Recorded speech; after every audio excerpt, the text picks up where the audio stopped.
প্রিয় দর্শক, আপনাদের স্বাগত ইস্পাহানি মির্জাপুর জিরো আওয়ারে।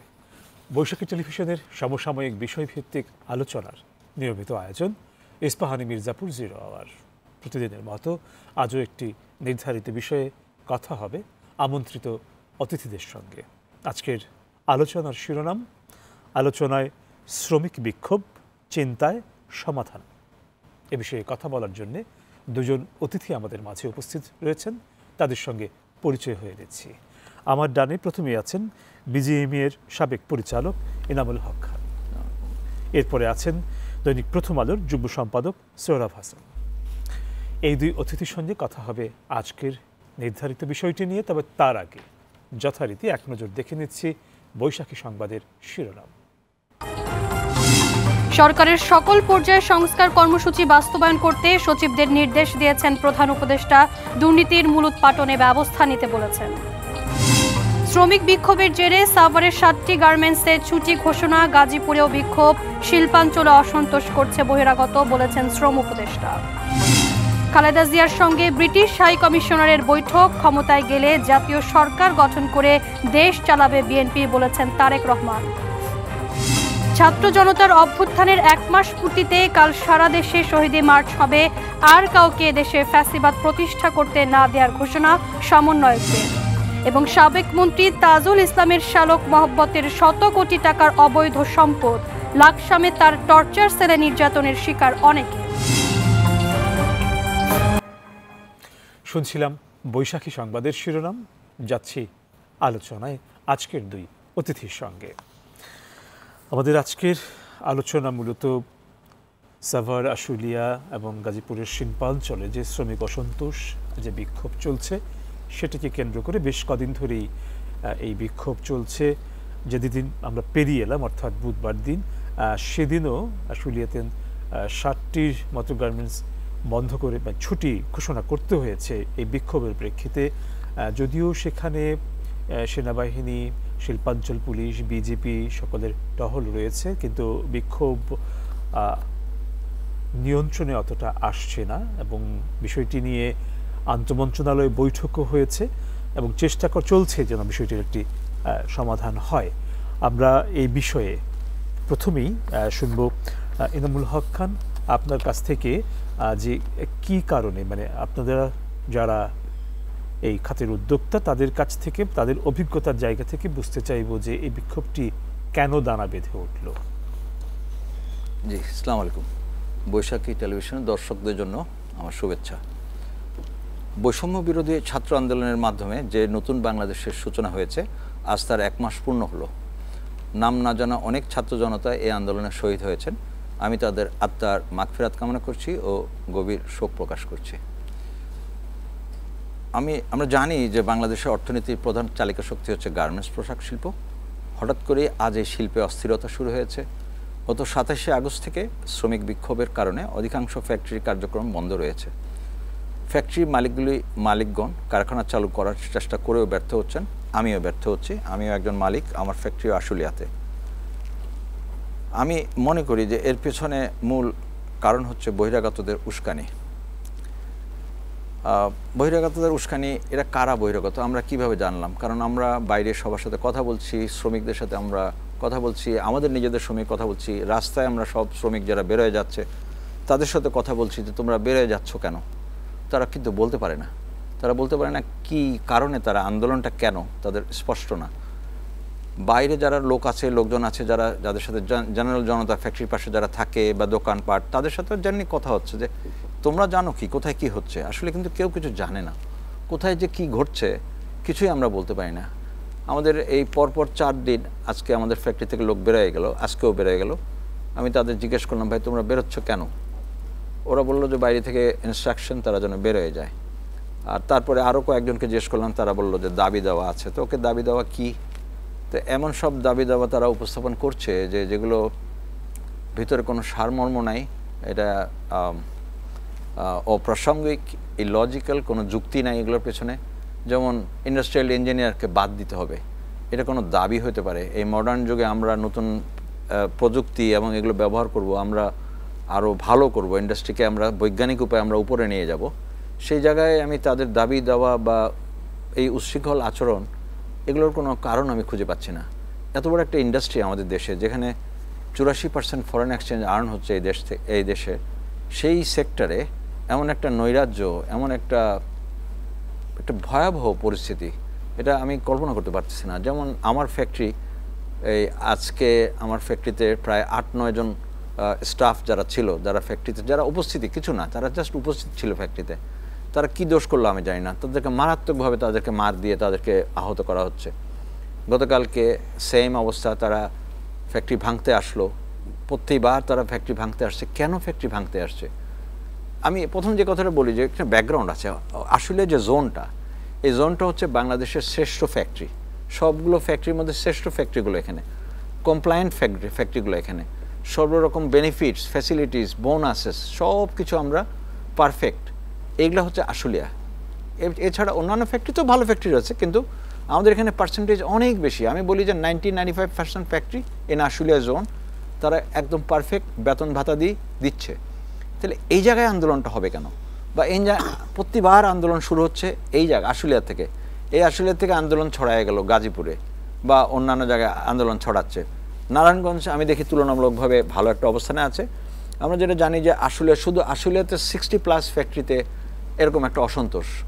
আশুলিয়া ফ্যাক্টরি শ্রমিকদের অসন্তোষ কেন থাকবে? আমি কিন্তু এই ফ্যাক্টরির অসন্তোষ, এই দাবি দেওয়ার একটা বললাম, ইন্ডাস্ট্রিয়াল ইঞ্জিনিয়ারদের বাদ দিতে হবে, এরপরে হচ্ছে মহিলাদের বাদ দিয়ে পুরুষ নিতে হবে। আমাদের বাংলাদেশে এই যে একটা ইন্ডাস্ট্রি গ্রো করলো, এই ইন্ডাস্ট্রি গ্রো করার পিছনে এই যে নারী শ্রমিক, তাদের যে পার্টিসিপেশন, আমাদের যে আর্থসামাজিক যে অগ্রগতি, এর মেজর একটা অংশ নারী শ্রমিকদের পার্টিসিপেশন। এর কারণে এখন নারী বেশি থাকবে, এটাই স্বাভাবিক, এবং এইভাবে ইন্ডাস্ট্রিটা গড়ে উঠেছে। একটা সময় ছিল প্রথমে 80%, 75% মহিলা ছিল, এরপরে কমতে কমতে এখন যত প্রযুক্তির ব্যবহার বাড়ছে এবং এই কারণে কিছু পুরুষ শ্রমিকের প্রয়োজনীয়তা দেখা দেওয়াতে কিছু পুরুষ শ্রমিক, এখন যেমন রেশিওটা হচ্ছে 56% নারী এবং 44% হচ্ছে ছেলে। এই হচ্ছে বর্তমান পার্সেন্টেজ। তো বিভিন্ন কারণে একটু মহিলা পার্টিসিপেশন কমে যাচ্ছে, এটাও সত্য কথা, সেটা হচ্ছে ভিন্ন প্রসঙ্গ। কিন্তু যদি একটা দাবি উঠে, একটা ইপিজেড, চিটাং ইপিজেড, ঢাকা ইপিজেডের দাবি উঠছে যে পুরুষ শ্রমিক নিয়োগ দিতে হবে। আমি ঠিক পুরুষ শ্রমিক নিয়োগ, সারা জীবন আমি শুনে আসছি বৈষম্য, নারীদের প্রতি বৈষম্য, এই তো আমি শুনে আসছি আমরা সবাই, কিন্তু এখন দেখা যাচ্ছে পুরুষদের প্রতি বৈষম্য হচ্ছে। এই জিনিসটা আমার কাছে একটু বোধগম্য নয়, আমি একটু এ ব্যাপারে একটু কনফিউজড। তারপরে এছাড়া অন্যান্য যে ব্যাপারটা আছে, বেতন ভাতা ইনক্রিমেন্ট নিয়ে যদি কোনো অসন্তোষ থাকে শ্রমিকদের, তারা আসবে, আমরা নর্মালি তাই করি। যদি ফ্যাক্টরিতে কারো কোনো সমস্যা থাকে, কারো কোনো মিসআন্ডারস্ট্যান্ডিং হয়, আমরা ফ্যাক্টরির ভিতরে এটা সমাধান করে ফেলি। কিন্তু বহিরাগত আসবে, ফ্যাক্টরি ভাঙচুর করবে, অসন্তোষ দেখা দেবে, এটা কিন্তু সমাধান করা কঠিন। আমি যেটা বলছিলাম যে আমি গতকাল রাত্রেবেলা হোল নাইট আমরা জেগেছিলাম, আমার প্রায় 250-300 স্টাফ আমরা জেগেছিলাম। কেন? যেন ফ্যাক্টরির বাইরে থেকে রাতে এসে ফ্যাক্টরিতে আগুন না দিয়ে দেয়, যে কোনো সময় একটা ম্যাসিভ ভাঙচুর রাতে করে ফেলবে। তাদের যে উশৃঙ্খলা, তাদের যে আচরণ দেখে আমাদের এরকম একটা ভয় পাওয়ার কারণ ছিল, সেটাই বললাম। দাবি দেওয়ার ম্যাক্সিমাম যদি আমরা জিজ্ঞেস করি, সব কিছুই তো লেভেলতে আছে। আর যদি কিছু করতেই হয়, আমরা তাদের দাবিগুলো নিয়ে আমরা কিন্তু স্থাপন করছি, আমরা মিনিস্ট্রি, বিজিএমএ বা সব জায়গায় দিচ্ছি যে এদের দাবি দেওয়া। এটা গভর্নমেন্ট আমাদেরকে গাইড করবে। যদি আমরা কোথাও ভুল করে থাকি, তাহলে আমরা সবার কিন্তু একই হবে, সব ফ্যাক্টরি কিন্তু একই নিয়ম হবে এবং সেভাবে কিন্তু ইন্ডাস্ট্রিটা চলে। তো এই জায়গায় শুধু আমার ফ্যাক্টরিতে এটা হবে। আমি আবার যখন পাশের ফ্যাক্টরিতে খবর নিলাম, তাদের কিন্তু একটা সেপারেট কাগজ, তাদের আলাদা, তাদের আবার একই ধরনের দাবি, কিন্তু ওদের আবার ওই ফ্যাক্টরির নাম দিয়ে ওই দাবি। তার পাশের ফ্যাক্টরি, তাদের আবার একটা দাবি, ওই ফ্যাক্টরির নাম দিয়ে। মেইন দাবিগুলো কিন্তু ওই যে বললাম অপ্রাসঙ্গিক ইলজিক্যাল দাবিগুলো কিন্তু সব একই রকম। ফ্যাক্টরি ভিত্তিক আলাদা আলাদা করে দাবি নামা একই জিনিস, শুধু নামটা চেঞ্জ। যেমন অনন্ত গার্মেন্টস, ওই ফ্যাক্টরিতে হচ্ছে শার্প নিটিং, আবার বা কোনো একটা নাম উইন্ডি বা কোনো একটা নাম দেয়া, কিন্তু ওইটা বাট মেইন দাবির ম্যাক্সিমামই কিন্তু একই ওই অপ্রাসঙ্গিক দাবি দেওয়া। ঈদের ছুটি দিতে হবে 12 দিন। ঈদের ছুটি 12 দিন কীভাবে দেবো? আমি ইন্ডাস্ট্রি চালাবো না, আমি কীভাবে ঈদের ছুটি 12 দিন দিব? তো তেমনিভাবে এই দাবি দেওয়াগুলো আমার কাছে মনে হচ্ছে যে বেশ কঠিন। এছাড়া এমন যেন আরএমজি, যে বুঝলাম আরএমজি হচ্ছে, আসলে হচ্ছে ভালো ফ্যাক্টরি, তাও হচ্ছে। ওষুধ কারখানা কেন হচ্ছে? ফুড অ্যান্ড বেভারেজ ইন্ডাস্ট্রি, সেগুলোতে হচ্ছে। কেন হচ্ছে? ওষুধ কারখানা মানে শ্রেষ্ঠ ফ্যাক্টরি, শ্রেষ্ঠ বেনিফিট, শ্রেষ্ঠ পরিবেশ ওষুধ কারখানা। সেই ওষুধ কারখানায় আন্দোলন, এটা আমি কল্পনা করতে পারছি না। তারা যে বেতন দিচ্ছে, ওরা যে টোটাল বেতনের যে প্যাকেজ, যে benefits and other bonuses, fantastic, ওষুধের পুরো কারখানা, সেখানে আন্দোলন হচ্ছে। গত 50 বছরে এই আন্দোলন আমরা কখনো দেখিনি। 50 বছরের মধ্যে ওষুধ কারখানা আন্দোলন শুরু হয়ে গেল। হঠাৎ করে কি ঘটলো? একটা ঘটলো, শুধু একটা পট পরিবর্তন ঘটলো 5ই আগস্ট, দেশের সরকার পরিবর্তন হচ্ছে, এই একটা পরিবর্তন। এর মাঝে আমার 50 বছর যেটা ঘটলো না সেটা আমার ঘটে গেল। আমি অসন্তুষ্ট, আমি এখন অসন্তুষ্ট, আমি কনফিউজড এই ব্যাপারটা নিয়ে। এই জায়গা থেকে আবারও আসবো আপনার কাছে, ঠিক এই জায়গা থেকেই যাচ্ছি। সোহরাব হোসেন, আপনার কাছে যে কথাটা উনি বললেন যে হঠাৎ কি ঘটলো, সেই কথাটাই প্রশ্ন হিসেবে আপনার কাছে রাখলাম। ধন্যবাদ। আসলে কোনো কিছুই তো হঠাৎ ঘটে না, তার পেছনে কার্যকারণ থাকে। সরকারের দায়িত্ব কিন্তু জানমালের নিরাপত্তা দেওয়া, এখন শ্রমিকের নিরাপত্তা দেওয়া, মালিকের নিরাপত্তা দেওয়া। এই যে গত ওই একদিন আগে ছিল শতাধিক কারখানায় উৎপাদন বন্ধ ছিল, গতকাল 60টি কারখানায়, কিন্তু এত বড় একটা কী বলে সংকট, কিন্তু সরকারের কার্যক্রমে বা সরকার যেসব পদক্ষেপ নিয়েছে সেটিকে যথেষ্ট মনে হয় না। তার কারণ বুধবার কিন্তু আন্তঃমন্ত্রণালয় বৈঠক হয়েছে, আন্তঃমন্ত্রণালয় বৈঠক হয়েছে। ব্যবসায়ীরা কিন্তু শীর্ষস্থানীয় ব্যবসায়ীরা কিন্তু প্রধান উপদেষ্টার সাথে বৈঠক করেছেন আগে, তার আগের দিন স্বরাষ্ট্র উপদেষ্টার সাথে বৈঠক করেছে, এবং গতকাল 3 আন্তঃমন্ত্রণালয় বৈঠকের কথা বলেছেন। কিন্তু আমার ধারণা, এক হচ্ছে অভিজ্ঞতার অভাব হতে পারে, দ্বিতীয় হচ্ছে তারা সমস্যাটা যেভাবে সমাধান করতে চান সমস্যাটা হয়তো তার চেয়ে অনেক গভীর। প্রথমত হচ্ছে যে এই আমাদের মধ্যে একটা ধারণা আছে যারা ক্ষমতাসীনদের, যে সব কিছুতে তৃতীয় পক্ষ খোঁজা, কিন্তু দ্বিতীয় পক্ষটা বের করা। আমরা তো এর আগে জানতাম যে তৈরি পোশাক শিল্প হোক বা অন্য যে কোনো শিল্পে শ্রমিকদের পক্ষে একটা সংগঠন দাবি দেওয়া নিয়ে মালিকদের সঙ্গে বসে আলোচনা হয়। যদি যদি একমত হয়, অর্থাৎ দাবি দেওয়ার ব্যাপারে একটা মতকে পৌঁছানো যায়, তখন আর সেখানে কোনো সমস্যা থাকে না। কিন্তু এনামুল ভাই যে এটা বললেন যে সব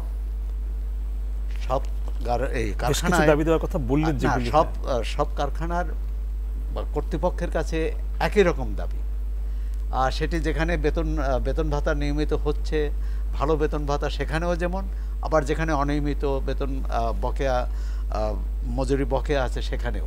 সুতরাং এটার মধ্যে কারা করছে, প্রথমত সরকারকে খুঁজে বের করতে হবে যে এর পিছনে কারা আছে। যেহেতু বলা হয় যে তৃতীয় পক্ষ থাকতে পারে, তৃতীয় পক্ষকে খুঁজে বের করা।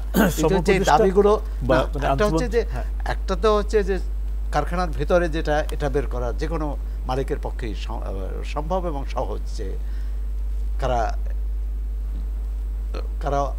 গরহাজির থাকছে বা কারা বেরিয়ে যাচ্ছে।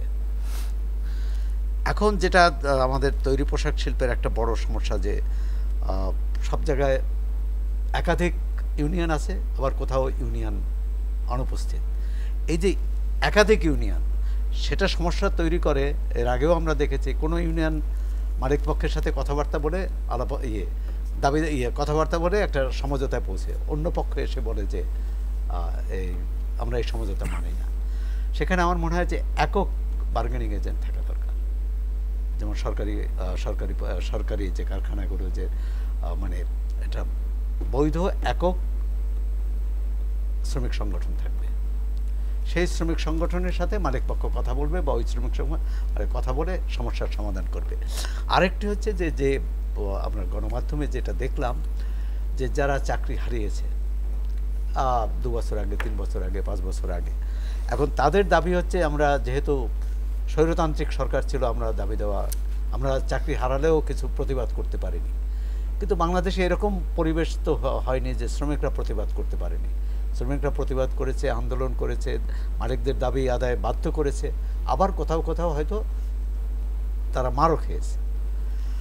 এখন আমার মনে হয় যে সরকার আরেকটু গভীরভাবে ভাবনা উচিত।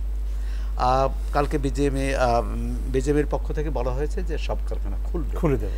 এখন এটা খুবই ভালো কথা, কিন্তু যদি এমন হয় যে কারখানা খোলার পর আবার সমস্যা তৈরি হয়, তখন তার কারখানা খোলা থাকবে না। আজকেও টেলিভিশনে দেখলাম যে একজন শ্রমিক বলছে যে আমরা তো আসলাম, 1 ঘন্টা পর আবার কারখানা বন্ধ হয়ে গেছে, আমরা কি করব। তারা চিন্তিত যে কারখানার কাজ না হলে ওই সময়টার জন্য তারা কি মজুরি পাবে, কঠিন। এখানে এখানে একজন মালিক আছেন, তিনি বলতে পারবেন যে পাবেন কি পাবেন না। আমার মনে হয় যে আলোচনা, ত্রিপক্ষীয় আলোচনা, সরকারের পক্ষ থেকে থাকবে, বিজেএমের পক্ষ থেকে থাকবে, বা মালিকরা থাকবে, আর শ্রমিকদের পক্ষ থেকে। এক্ষেত্রে শ্রমিকদের বলতে হবে তাদের প্রতিনিধি কে করে, কে করছেন, কারা করছেন। আর স্থানীয় অন্য কোনো প্রভাবশালী বা অন্য কোনো কেউ যদি থাকে সেটা উদ্বেগ করা। সরকারের নানা গোয়েন্দা সংস্থা আছে। এখন যেটা সমস্যা হলো যে সরকারের এইসব গোয়েন্দা সংস্থাগুলো ঊর্ধ্বতন কর্তৃপক্ষ যা শুনতে চায় সেটি বলে থাকে। সেটি রাজনৈতিক সরকারের সময় তো এটা হয়েই থাকে, অন্তর্বর্তী সরকারের সময় এটি হলে খুবই বিপজ্জনক। কারণ সত্যই জানাতে, আপনি সমস্যার সমাধান করতে হলে প্রকৃত সমস্যা তুলে ধরতে হবে, প্রকৃত সমস্যার গভীরে যেতে হবে, পর্যালোচনা করতে হবে সমস্যার সমাধান কিভাবে করা যায়। আরেকটা বলা হয় যে, যেটা আমরা অন্য অন্য পেশাজীবীর ক্ষেত্রেও দেখলাম, সচিবালয় পর্যন্ত ঘেরাও হলো, যে ক্ষমতার হাত বদল হয়েছে, সুতরাং নতুন সরকার আসছে, নতুন সরকারের কাছে কিছু দাবি দেওয়া করা। তারও একটা সময় আছে, বিশেষ করে তৈরি পোশাক শিল্প বাংলাদেশের অর্থনীতির একটি অন্যতম প্রধান চালিকা শক্তি, লাইফলাইন। এখন এই লাইফলাইন যদি বন্ধ হয়ে যায়, কারণ এটি হচ্ছে এর সাথে বিদেশি পণ্য রপ্তানি, বিদেশি ক্রেতাদের আগ্রহ, কার্যাদেশ ইত্যাদি অনেক বিষয় জড়িত। একদিন বিলম্ব হলে বা এক সপ্তাহ বিলম্ব হলে তারা তো নতুন করে অন্য বিকল্প ভাববে। এটি যাতে না হয় আমরা দেখতে চাই যে, এবং একই সঙ্গে কিন্তু সরকার বলেছে যৌথ অভিযান চলছে, অর্থাৎ যৌথ অভিযানের মানে সেখানে সেনা সদস্য আছে, পুলিশ সদস্য আছে, বিজিবি আছে, র্যাব আছে, টহল চলছে। এখন টহলে আমাকে মানে যেটা আছে যে টহলটা জোরদার নয়। টহল মানেই যে কাউকে ধরে আনতে হবে তা না, কিন্তু তার উপস্থিতি শ্রমিকদের মধ্যে, মালিকদের মধ্যে আস্থা তৈরি করবে যে এখানে সমস্যা হবে না, বা সমস্যা হলে একটা প্রতিকার পাওয়া যাবে। আবার শ্রমিকরাও তারাও ভাববে যে আমরা শুধু কি বলে, তাদেরও নিরাপত্তার বিষয় আছে। কারণ যে শ্রমিকরা ভিতরে কাজ করছেন, আবার বহিরাগতরা যদি তাদেরকে কাজে বাধা দেন, তখন তো একটা কি বলে সংঘাতময় পরিস্থিতি।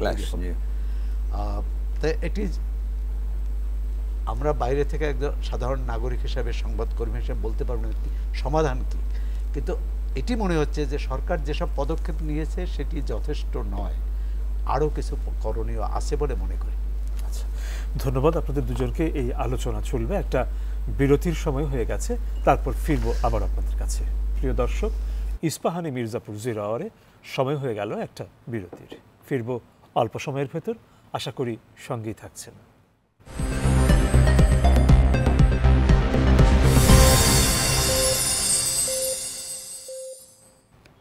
প্রিয় দর্শক, আপনাদের আবারও স্বাগত ইস্পাহানি মির্জাপুর 0 আওয়ারে। ধন্যবাদ বিরতির সময়টুকু আমাদের সঙ্গে থাকার জন্যে। যাচ্ছি আবারও আলোচনায়। ইনামুল হক খান, ফিরছি এবার আপনার কাছে। এই যে শ্রমিক অসন্তোষ, এর প্রেক্ষিতে শিল্প খাতে নিশ্চয়ই নেতিবাচক প্রভাব পড়ছে। এটি তো মানে এটি বলার জন্য বা বোঝার জন্য বিশেষজ্ঞ হওয়ার প্রয়োজন নেই, সাধারণ ধারণা থেকে সেটি বুঝতে পারা যায়। তবে নেতিবাচক প্রভাবটি কেমন, কি ধরনের, সেটা একটু বুঝতে চাইব আপনার কাছ থেকে। ধন্যবাদ। আমরা এই যখন কোভিড আসলো, 20 সালে যখন কোভিড আসলো, 20, 21, 22, 23, কোভিডের প্রভাবে একটা বৈশ্বিক মন্দার সৃষ্টি হয়েছিল।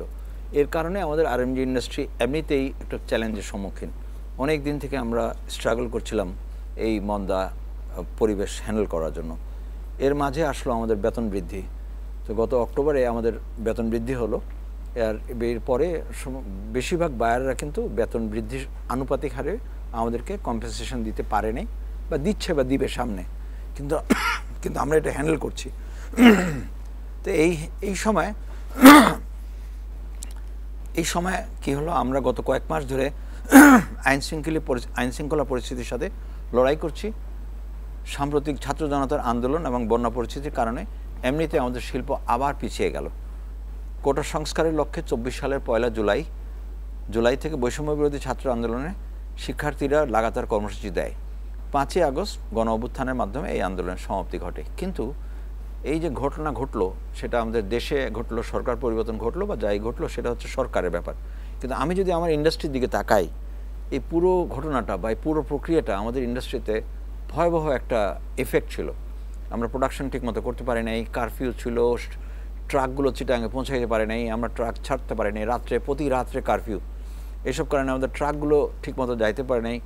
শ্রমিকরা কাজ করার জন্য লম্বা সময় দুপুরের নাগাদ বিকাল নাগাদ আমাদের ছুটি দিতে হয়েছে, সো দ্যাট তারা বিকালে কারফিউ বন্ধ হয়ে যাচ্ছে মুভমেন্ট। সো আমরা সেটাকেও আমরা অ্যাকোমোডেট করে ছোট ওয়ার্কিং আওয়ার করে দিয়েছিলাম। সো এই জিনিসটা 5 তারিখে ঠিক শেষ হচ্ছে, ঠিকই 5ই আগস্ট শেষ হলো। এরপরে 21শে আগস্ট শুরু হয়ে গেল আমাদের বর্ষণ, ভারী বর্ষণ এবং ভারত থেকে নেমে আসা যে পানির যে ঢল, এই ঢলটা একটা মারাত্মক। ফেনী, নোয়াখালী এবং লক্ষ্মীপুর ব্যাপক ডিভাস্টেশন সৃষ্টি হলো এবং এমন একটা পরিস্থিতি, ফেনীটা এমন একটা জায়গায় লোকেটেড যেটা আমাদের ট্রাকগুলো যাচ্ছে ফেনীর মাধ্যমে, ফেনী দিয়ে যেতে হচ্ছে। তো ফেনীর যে হাইওয়েটা পানিতে ডুবে গেল এবং আমাদের ঢাকা চট্টগ্রাম কানেকশনটা নষ্ট হয়ে গেল। আবার আমাদের ঢাকা চট্টগ্রাম কানেকশন নষ্ট, সমস্ত ট্রাকগুলো মহিপাল নামে একটা জায়গা আছে, সেটা এপারে সব বন্ধ হয়ে থাকলো, আবার চট্টগ্রাম সাইডে সেপারে সব ট্রাক বন্ধ হয়ে থাকলো। এই জটলা 4 দিন ছিল পুরোপুরি বন্ধ। এরপর যখন চালু হলো, এটা আমাদের ঢাকা থেকে চট্টগ্রাম নর্মালি 7 থেকে 9 ঘন্টা লাগে আমাদেরকে ট্রাক যেতে, সেই ট্রাকটা চট্টগ্রামে 2 ঘন্টা লাগলো পৌঁছাইতে। যে যানজট সৃষ্টি হচ্ছে 60-65 মাইলের, এই 65 মাইল যানজট ঠেলে এক একটা ট্রাক 2 দিন চিটাঙে পৌঁছাচ্ছে। তার মানে কি আমাদের লজিস্টিক্স এবং যে কানেক্টিভিটি ঢাকা চট্টগ্রাম, এটা আমরা সিরিয়াসলি এফেক্টেড, আমাদের সাপ্লাই চেইন মারাত্মকভাবে বিঘ্নিত। তো এইটা আমাদের জন্য এমনিতেই আমি যে কথাটা তুলে ধরতেছিলাম যে এমনিতেই আমাদের সেক্টরটা ভীষণভাবে প্রেশারাইজড। তার মধ্যে এই দুটো জিনিস আমাদেরকে আবার আঘাত করলো। এই দুটো তারপরেও যেটা ঘটলো, যখন বায়াররা জানলো যে ছাত্র জনতার একটা আন্দোলন হচ্ছে বা কিছু একটা হচ্ছে, হয়তো কিছু পজিটিভিটি বায়াররা বা ওয়েস্টার্ন ওয়ার্ল্ড, এই বায়ারটা বা আমাদের যে বায়াররা মেইনলি যেখানে লোকেটেড ইউরোপ অ্যান্ড আমেরিকা, আমাদের বায়াররা কিন্তু আমাদেরকে কোয়াইট পজিটিভলি রিয়াক্ট করলো। আমাদেরকে একটা মাল এয়ার শিপমেন্ট হয়ে যায়, সেখানে আমাদেরকে এয়ার শিপমেন্ট না করে সিতে শিপমেন্ট করে অ্যালাউ করলো। ডিসকাউন্ট হয়ে যায়, নর্মাল নিয়মে ডিসকাউন্ট হয়, কারণ 3 উইকস 4 উইকস ডিলে, এটা কখনোই নর্মালি উইদাউট ডিসকাউন্ট হয় না। এটা বায়াররা কিন্তু আমাদেরকে ডিসকাউন্ট দিল না, একেবারে আমাদেরকে খুবই সুন্দরভাবে আমাদের সাথে কাজটা করলো, হুইচ ওয়াজ মানে উই আর থ্যাঙ্কফুল। আমরা বায়ারদের প্রতি ধন্যবাদ জানাই যে তারা আমাদের প্রতি এরকম একটা ইয়ে করলো। এরপর যখন বন্যা আসলো, অ্যাগেইন বায়ার আমাদের প্রতি কিন্তু সমবেদনা ছিল আমাদের প্রতি, কারণ বন্যা হচ্ছে, দেশে একটা মারাত্মক সংকট যাচ্ছে। বায়াররা এখানেও কিন্তু সংবেদনশীল একটা আচরণ তারা আমাদেরকে দেখালো। সেটাও শেষ হয়ে গেল মোটামুটি। আমরা বলি যে সেটা এখন শেষ। এখন যখন 27 আগস্ট থেকে যখন এই শ্রমিক আন্দোলন শুরু হলো, এটার মধ্যে আমরা নেওয়াটা আমাদের জন্য কঠিন, আমরা এটা নিতেই পারতেছি না। It is so much difficult for us. বায়ারদের কাছে আমরা কোন মুখে যাব, please extend our shipment time, এটা আমাদেরকে মাফ করে দাও বা দিস দ্যাট। আমি এটাও মনে করি যে বায়ারদেরকে একটা সেলিং উইন্ডো আছে, আমি দেরিতে দিচ্ছি ওরা নিয়ে নিল তা তো না, তাদের তো একটা সেল করার একটা সার্টেন টাইম, একটা জোন আছে। এই জোনটা আমি একবার মিস করলাম, 1 সপ্তাহ 2 সপ্তাহ 3 সপ্তাহ মিস করলাম, I can't do that. It's very serious. আমি তো 34 বছর এই ব্যবসার সাথে আছি। ডিলে শিপমেন্ট মানে এটা একটা সিরিয়াস ইমপ্লিকেশন। আমাদের উপরে যেমন একটা দণ্ড দিচ্ছে, খুব কঠিন একটা দণ্ড তারা দেয় আমাদের উপর, ঠিক তেমনিভাবে যখন একটা মার্কেট বিক্রয় করার জন্য তারা দোকানে যায়, সেটাও যদি টাইম উইন্ডো যদি মিস করে সেখানেও তারা ক্ষতিগ্রস্ত হচ্ছে। তার মানে we can't do this thing. So আমরা এতগুলো ঘটনার পর আজকে যদি আমি আবার শ্রমিক সংঘর্ষ বা শ্রমিক আন্দোলন বা সেই কারণে আমি আবার বলি যে আমাকে একটু মাফ করে দাও, আমাকে 2 সপ্তাহ 3 সপ্তাহ যেন আমার এক্সটেনশন দিয়ে দাও, এটা মনে হয় আমাদের জন্য ভেরি ভেরি ডিফিকাল্ট।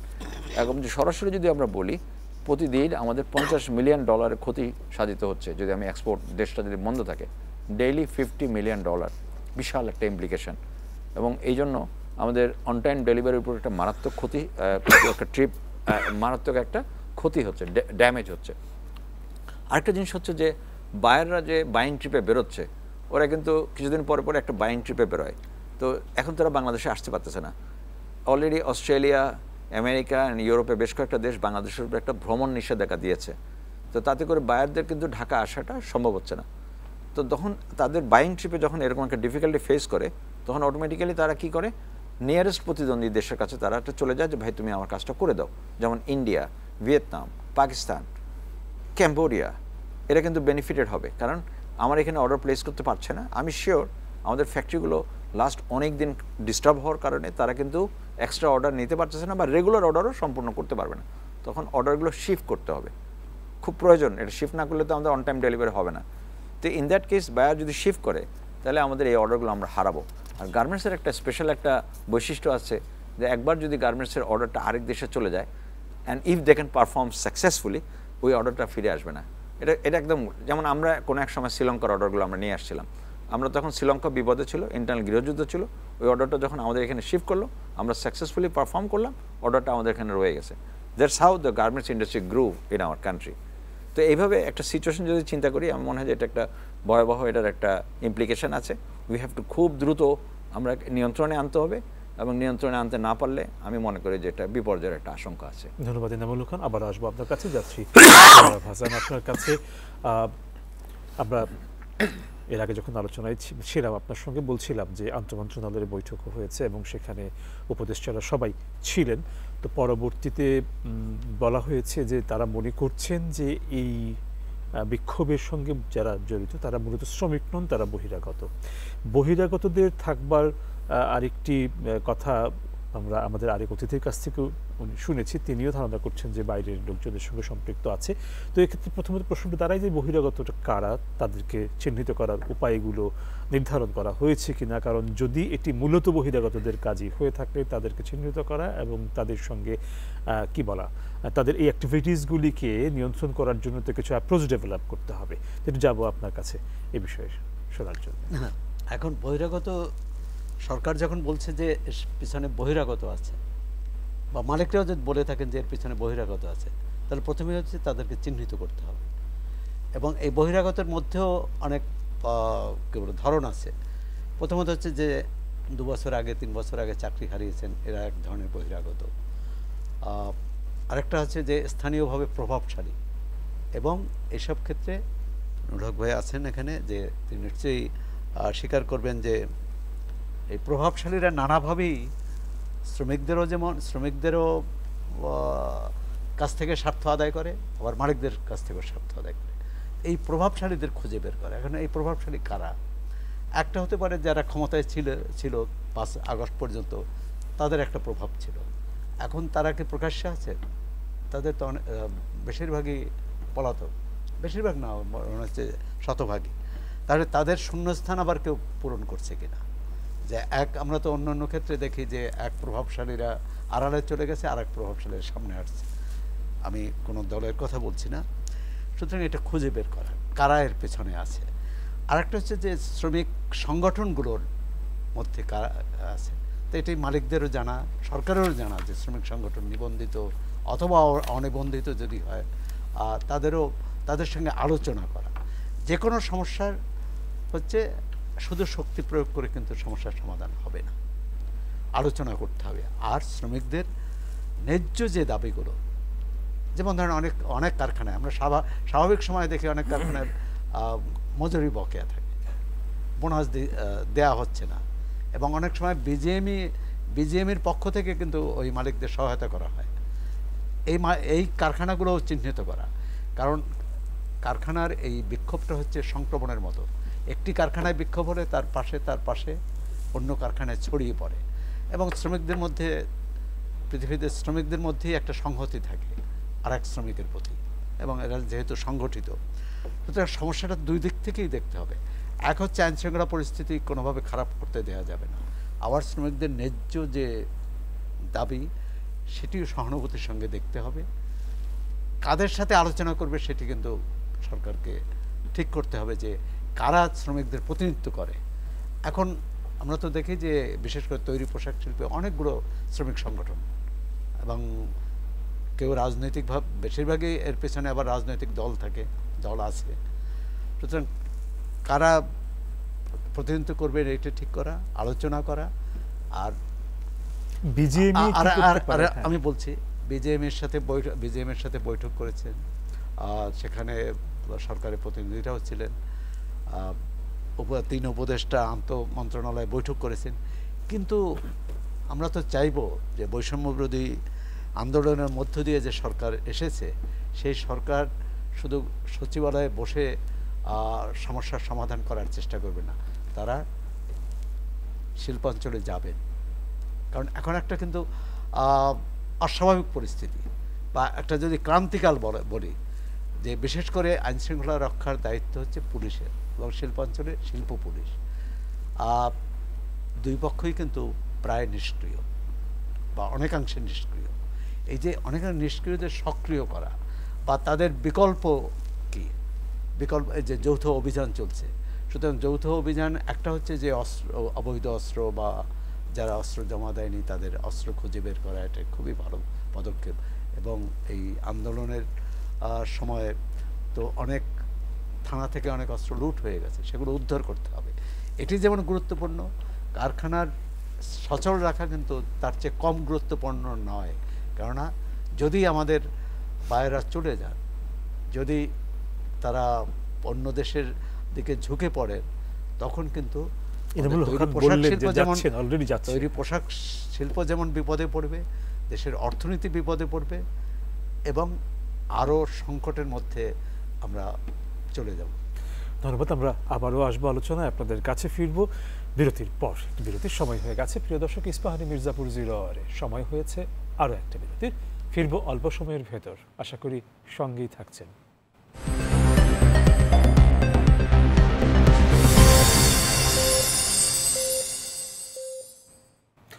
প্রিয় দর্শক, আপনাদের আবারও স্বাগত ইস্পাহানি মির্জাপুর 0 আওয়ারে। ধন্যবাদ বিরতির সময়টুকু আমাদের সঙ্গে থাকার জন্যে। ফিরছি আলোচনায়। এনামুল খান, আবারও ফিরছি আপনার কাছে। একজন উদ্যোক্তা হিসেবে বা এই শিল্প খাতের সঙ্গে নিবিড়ভাবে সংশ্লিষ্ট একজন ব্যক্তি হিসেবে আপনি নিশ্চয়ই ভাবছেন যে করণীয়গুলো কী হতে পারে এই সমস্যা থেকে বেরিয়ে আসার জন্যে। সেই জায়গাগুলো এবার শুনবো একটু আপনার কাছ থেকে। জি ধন্যবাদ। বর্তমান করণীয় বলতে আমাদের সামনে তো ডেফিনেটলি অনেক কিছু করণীয়, মানে প্রায়োরিটি কোনটা, করণীয় তো অনেক কিছু, তার মধ্যে প্রায়োরিটি হচ্ছে আইন শৃঙ্খলা। আমরা এখন সবাই, আমাদের স্টেক হোল্ডার যারা আছে, আমরা সবাই মিলে আইন শৃঙ্খলাকে ধরতে হবে। ওটাকে নিয়ন্ত্রণে না আনতে না পারলে কিন্তু এটা প্যান্ডোরার বাক্স খুলে যাবে, অনেক কিছু হবে। এটা কিন্তু শুধু ইন্ডাস্ট্রিয়াল বেল্ট আশুলিয়া, এখন গাজীপুর গেল, এরপরে নারায়ণগঞ্জ যাবে, এরপরে অন্যান্য জায়গায় ছড়ায় পড়বে, সাভার, মেবি যাত্রাবাড়ি, মিরপুর, সব জায়গায় ছড়ায় পড়বে। It can be dangerous. আমাদের এত বড় একটা ফাইন্যান্সিয়াল সেক্টর নিয়ে আমরা কখনো লাইটলি নিলে হবে না। প্রাথমিকভাবে দরকার আমাদের সরকারের সিনসিয়ার ইনভলভমেন্ট। আমি অবশ্যই মনে করি যে নতুন এক সরকার, যাদের আজকে মাত্র 1 মাস পূর্তি হলো, এবং এনাদের বেশিরভাগই সরকার বলতে যেটা মন্ত্রী বা পলিটিক্স করে আসছে এটা তারা না, কিন্তু তারা সবাই হচ্ছে বিভিন্ন প্রফেশনাল জায়গা থেকে আসছেন, মিনিস্ট্রি সেক্রেটারি চাকরি করে আসছেন। সেই জায়গার সরকার চালানো দীর্ঘ 10, 20, 30 বছরের রাজনৈতিক অভিজ্ঞতা কিন্তু এদের নাই, এটা আমাদের স্বীকার করতে হবে। তার মানে তারা 1 মাসের মধ্যে তারা এক্সপার্ট হয়ে যাবে। আমি মনে করি যে এটা সম্ভব, ডেফিনেটলি সম্ভব, কিন্তু একটু সময় লাগবে, এটা আমরা বুঝি, তাদের একটু সময় লাগবে। কিন্তু আমরা তো ওয়েট করতে পারতেছি না। আমার ইন্ডাস্ট্রি, আমার shipment, I can't wait, I need to do it right now, আমাদের দরকার। সেই জন্য আমরা মনে করছিলাম যে army is not very riot handling আর এগুলোর জন্য it's not designed. Army not design for that. Army it design for major battle and for those thing.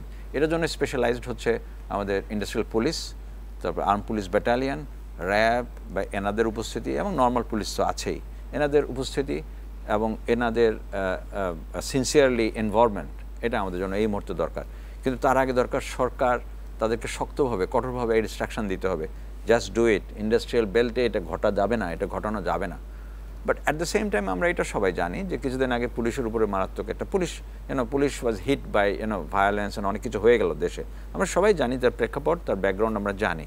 তো সেই কারণে আজকে আমি যদি বলি যে পুলিশ 100% ডিউটি দিতে পারছে না কেন, ইন্ডাস্ট্রিয়াল পুলিশ আসে না কেন, এটা আমি জানি কেন, কিন্তু আমি তো বুঝে তো লাভ হবে না। Because I need the protection, I need the assurance. মানে আমি সরকার বা পুলিশ বা কারোর থেকে তো আমার অ্যাসিওরেন্স লাগবে।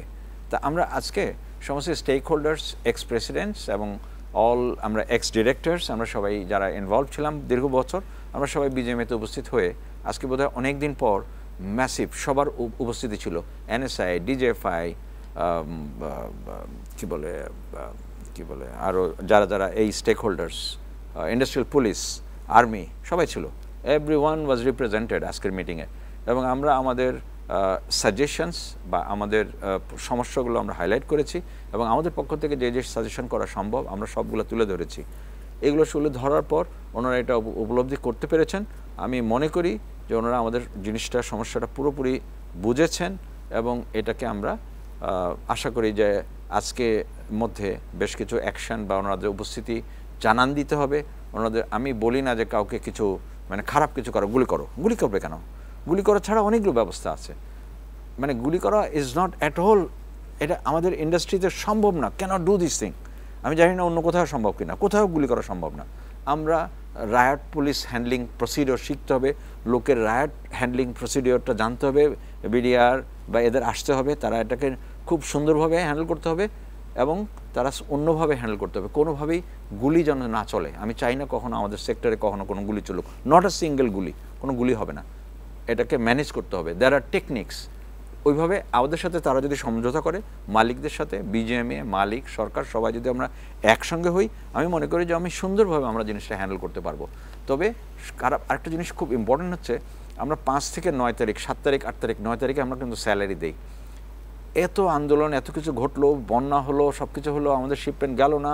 আমি চিটাং থেকে মাল শিপমেন্ট করে তাকে বিএলটা কালেক্ট করে ব্যাংকে জমা দিয়ে টাকাটা তুলবো, এরপরে বেতন দেবো। এই সমস্ত প্রক্রিয়াটা কিন্তু হচ্ছে না ঠিকমতো। এগুলো কিন্তু মারাত্মকভাবে ক্ষতিগ্রস্ত হয়ে গেছে অলরেডি। সো সবাই যে 5 থেকে 7 তারিখ 9 তারিখে বেতন দিতে পারবে, আমি সেটা মনে করি না। ছোটো ছোটো বেশ কিছু factory they will seriously struggle, এবং এই স্ট্রাগলটা আমি জানি না কীভাবে তারা উতরাবে। গভর্নমেন্ট কিন্তু আমাদেরকে একটা সহযোগিতা করেছে, 1 মাসের বেতন তারা গভর্নমেন্ট আমাদেরকে হেল্প করছে, কিন্তু সেই টাকাটাও তুলতে কতদিন লাগবে, সহজ শর্তে। কিন্তু গভর্নমেন্ট একটা মারাত্মক ভালো একটা কাজ করেছে, 1 মাসের বেতনের সহযোগিতা কিন্তু গভর্নমেন্ট আমাদের দিচ্ছে। এটা স্বল্প ইয়েতে 1 বছরের মধ্যে এটা শোধ করতে হবে। It's a wonderful idea. ওনারা গভর্নমেন্ট একটা চমৎকার একটা সহায়তা করেছেন আমাদেরকে, কিন্তু এই টাকাটা তুলতে হবে টাইম মতো, টাইম মতো 7 থেকে 9-এর মধ্যে বেতনটা দিতে হবে, যেটা আমি মনে করি সবাই ট্রাই করবেন। এই জিনিসটা অবশ্যই আমরা অ্যাচিভ করব। তবে আমি আরেকটা জিনিস যেটা কিছুক্ষণ আগে আপনারা আলাপ করতেছিলেন, সেটা আপনারা বলতেছিলেন যে ইউনিয়নদের ধারণা কি। আমি মনে করি যে বেশ কটা 5-6টা বড় ইউনিয়ন তারা কিন্তু অলরেডি বলেছে যে তারা এই আন্দোলনের সঙ্গে তাদের সম্পৃক্ততা দেখছে না, তাদের কেউই এটার মধ্যে নাই, এবং তারা কনফিউজ। 1 মাস হয় নাই একটা সরকারের কাছে এতগুলো দাবি নিয়ে, 12, 13, 16, 18টা দাবি নিয়ে হঠাৎ করে জাস্ট কিছুদিন আগে বেতন বাড়লো, বেতন এবং আনুষঙ্গিক ভাতাদি সব বেড়ে গেল, এখন হঠাৎ করে এত দাবি দাওয়া তৈরি হয়ে গেল। তো এটা কিন্তু একটা খুব কনফিউশন। ইউনিয়নগুলো কিন্তু তারা পারবে না বলে দিছে, তারা বলছে যে না, আমরা এদের সঙ্গে নাই। আমরা মনে করি গভর্নমেন্টকে আরেকটু সময় দিতে হবে। এবং আরেকটা আলোচনা আপনারা করতেছিলেন যে এই যে ওয়ার্কাররা ফ্যাক্টরিতে আসলো, চলে গেল, বেরোয় গেল, এভরি সিঙ্গেল ডে, অতীত অভিজ্ঞতার কথা বলতেছি আমরা, কিন্তু তারা প্রতিদিন আমরা বেতন, এভরি সিঙ্গেল ডে আমরা বেতন দিচ্ছি, always we are honouring them. আমরা কিন্তু তারা কাজ করছে না সারাদিন, আমরা বেতন দিচ্ছি। গত মাসে যখন শ্রমিক আন্দোলন চলছিল, 4 দিন কারফিউতে বন্ধ ছিল, গভর্নমেন্ট বলে দিল সব বেতন দিতে হবে, আমরা সবাইকে বেতন দিয়েছি। তারা আসেও নাই ফ্যাক্টরিতে, সবাইকে সম্পূর্ণ বেতন দিয়েছি। এজন্য আপনি যে আলোচনা করছিলেন সেই কথাটা রিপ্লাই করলাম। তো আমি মনে করি যে ইমিডিয়েটলি আমাদের এটা সমাধান করা দরকার, 1 মুহূর্ত দেরি করার কোনো স্কোপ নেই। একদম আলোচনা শেষ জায়গায় চলে এসেছি। আলাদা করে প্রশ্ন করছি না সোহরাব হাসান, আপনাকে আলোচনার ধারাবাহিকতায় শুনবো আপনার কথা। না, প্রথমত সমস্যার সমাধান হতে হবে, এবং যে শ্রমিকদের বললেন, শ্রমিক সংগঠনগুলো বলেছে যে তারা এই আন্দোলনে নেই, তাহলে শ্রমিক সংগঠনগুলো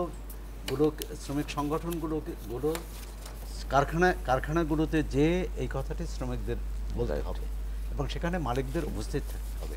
আরেকটি বলছে যে সব কিছুই বিজিএমের অধীনে, বিজিএমের তো কয়েকশো না আরও বেশি, 2,500 কারখানা আছে।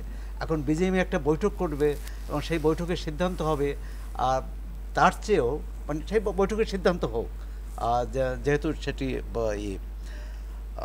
আমরা অর্গানাইজেশন, কিন্তু এলাকাভিত্তিক মালিক, শ্রমিক এবং সরকারি স্থানীয় প্রশাসন, বিশেষ করে আইন শৃঙ্খলা রক্ষাকারী বাহিনীর সদস্যদের মধ্যে নিয়মিত বৈঠক হতে হবে, নজরদারি বাড়াতে হবে, এবং কোনো রকম সংঘর্ষ হয় আর সেটি এড়াতে হবে, না হয় সেই ব্যবস্থা করতে হবে। তবে যে কথাটি বলবো, এটি স্বীকার করতে হবে যে আমাদের শ্রমিকরা খুব কম বেতন পান, কম মজুরি পান, কম সুযোগ সুবিধা পান। সেক্ষেত্রে তাদের সুযোগ সুবিধাটা বাড়ানো, এবং একসময় এই যে করোনার সময় তো তারা আমাদের বায়াররা সহযোগিতা করেছেন। আমরা যদি বলতে পারি আমাদের মালিকদের পক্ষ থেকে, এমনকি সরকারের পক্ষ থেকে যে তারা যদি পণ্যের বিনিময়ে কিছুটা পণ্যের মূল্য যদি কিছুটা মূল্য বাড়ায়, সেটি শ্রমিকদের জন্য, এখানকার শ্রমিকরা তাতে কিছুটা হলেও স্বস্তি পাবে, আর তাদের জীবন ধারণের যে ন্যূনতম চাহিদা সেটা মেটানো সম্ভব হবে। ধন্যবাদ। আমাদের ভাবতে হবে যে শ্রমিক ছাড়া কিন্তু কারখানা চলবে না, আবার মালিক ছাড়াও চলবে না, অর্থাৎ পুঁজি ছাড়াও চলবে না। তাই পুঁজি এবং শ্রম এই দুটো যখন সংহতি হবে, এই দুটো যদি একসঙ্গে হবে, তখন কোনো ষড়যন্ত্র, কোনো চক্রান্ত কাজে আসবে না। আর যদি এই বিভেদ হয়, যদি এবং পারস্পরিক আস্থার সম্পর্কটা তো গড়ে তুলতে হবে। ধন্যবাদ আপনার দুজনকে আজকের এই আলোচনা অংশ নেওয়ার জন্য। বিদায় নিচ্ছি আপনাদের কাছ থেকে। প্রিয় দর্শক, বিদায় নিচ্ছি আপনাদের কাছ থেকেও। কাল আবারও দেখা হবে ইস্পাহানি মির্জাপুর 0 আওয়ারে। কথা হবে অন্য কোনো বিষয়ে। সে পর্যন্ত সবাই সুস্থ থাকুন, ভালো থাকুন। শুভরাত্রি।